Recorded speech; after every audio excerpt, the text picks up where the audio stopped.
Hey everyone, welcome back to the channel, and today in this video we are going to be reviewing another book. So I hope you're ready for that, and let's get started.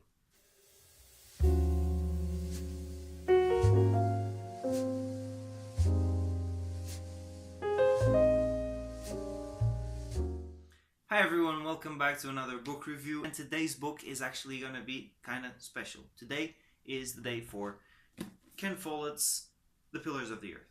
This book was published in 1989 by Ken Follett, and it was actually his masterpiece. Initially, he tried to start writing it. He warned his editors that he was going to do so, and they actually warned him not to. They said, "That's not going to sell.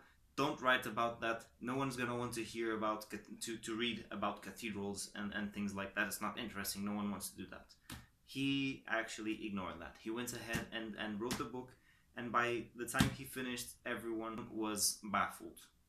They were like, "Oh my god, this is amazing. This is indeed your masterpiece. We're going to publish this. It's going to be amazing."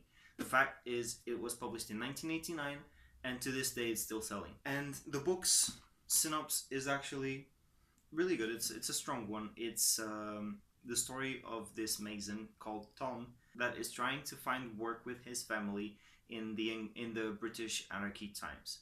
At this time, there were two throne successors fighting for the throne, which made it very, very difficult times.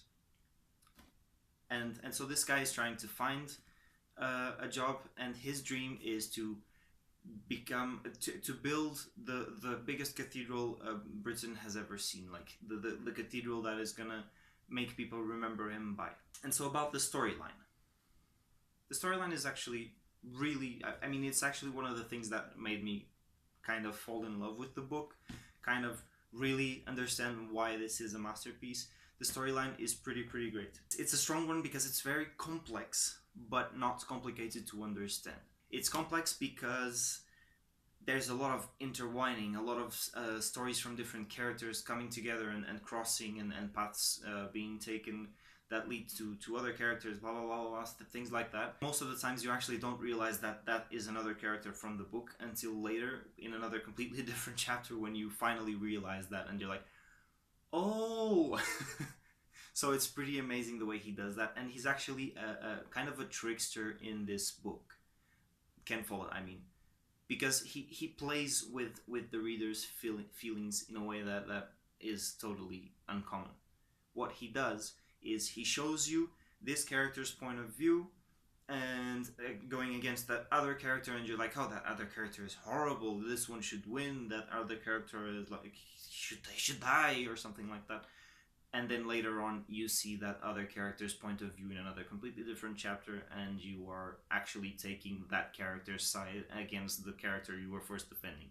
So Ken Follett kind of plays with everyone's feelings in that way, which he does ridiculously well.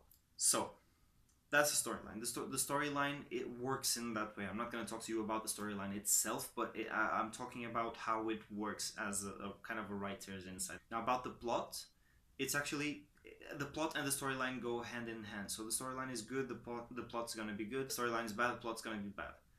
This time, plot was really great because of this complexity that makes characters intertwine, brings you a lot of plot twists and things you weren't expecting, which again is something that you would expect from a good writer and a good read.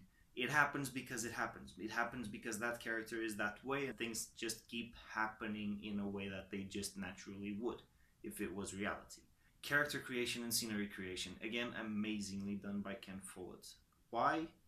Characters he creates, there are loads and loads, like, I don't even know, close to 20 kind of characters that he focuses on, or maybe even more. There are a lot of characters that he focuses on. They're all completely different, and somehow he manages to work on them like perfectly. So it justifies being his masterpiece. The story ends up taking its course because of that. The scenery creation, as well as the character creation, is amazing. The guy describes the building of the cathedrals, he describes the journeys, he describes the fights. It's really amazing the way he does it. You're just there. It's actually really amazing because at the beginning of the book you still have to take your time to get used to his writing and to the story, but at some point you are just in it, you're completely involved, you don't even want to stop. There are so many plot twists and so many plots against other characters. Everyone is plotting against everyone. I mean, it's like, you know, drama, drama, drama, and it's amazing.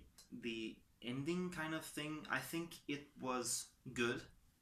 It was expected, but in a good way, okay?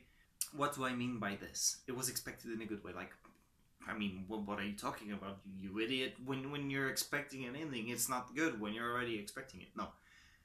This is good because it defines every character very, very clearly, and that makes it for a very, very clear ending. It almost couldn't go any other way. So, pretty amazing in that sense. Now, would I buy the book? Is it worth what it sells for?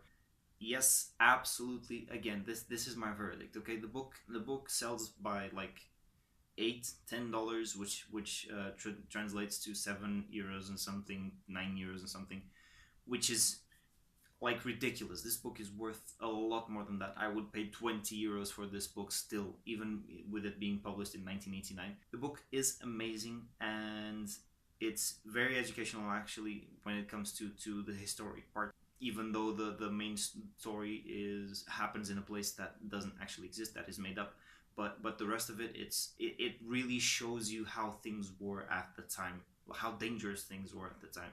And definitely worth the price. I would pay double for it if I had to. So yes, buy or not buy? Yes, buy it. Definitely buy it. If you're a fan of fiction and things that have to do with history, really is an investment. And like, you know, I always talk about books like they are an investment, which they are. So yeah, that's it, guys. Thank you so much for watching. I hope you liked this review. If you have anything that you would like to suggest, maybe any books that you would like to see reviewed, just leave it in the comments down below, and I'm going to try to answer all your requests. I'm always going to be answering and attending to your comments. So thank you so much for watching, guys. I hope you have a great day, and don't forget to subscribe.